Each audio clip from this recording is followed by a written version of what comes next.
अस्सलाम वालेकुम दोस्तों। Mega soap serial Punjabi drama जे अंदर नई एपिसोड्स में छा थींदो आहे, छा थियण वारो आहे, इन सॼी तफ़सीलात ॼाणण खां पहिरियां जेकॾहिं अव्हां असांजे यूट्यूब चैनल ते नवां आहियो त महिरबानी करे असांजे यूट्यूब चैनल खे सब्सक्राइब करे घंटी जे बटन ते प्रेस करे नोटिफिकेशन ते ऑल करे छॾींदा, जीअं हर ईंदड़ नई नोटिफिकेशन सभु खां पहिरियां अव्हां ॿारनि ताईं बावक़्तनि पहुची सघे।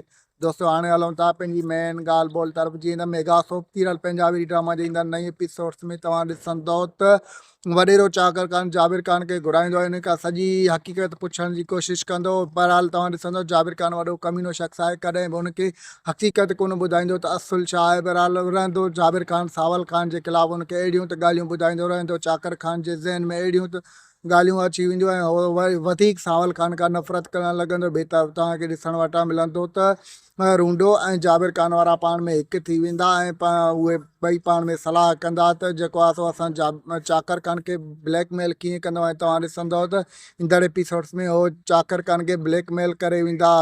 ऐं तव्हांखे ॾिसण वटां मिलंदो त साविल खान वीचारो जेके बि हुनखे हक़ीक़तूं ॿुधायूं उहे हक़ीक़तूं ज़ाय कान वेंदियूं। बहरहाल तव्हांखे ॾिसण वटां इहो बि इंट्रस्टिंग सीन ॾिसण वटां इहे मिलंदा त जॾहिं हे चाकर खान जो भाउ रावल खान हॉस्पिटल मां मोटी ईंदो ऐं हुनखे सॼी हक़ीक़त ॿुधाईंदो त असुल जेको आहे त पंहिंजो गुनाहगार केरु आहे, मूंखे ज़हर कंहिं ॾिनो आहे ऐं मूंखे हिन हालत में कंहिं आंदो हो, ऐं बाबा जो बि जेको कातिल आहे त उहो सावल खान न पर जाबिर खान वारा आहिनि।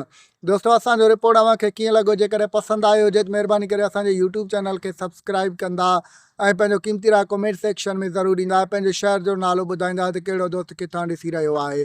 Thanks for the watching. अल्लाह हाफ़िज़।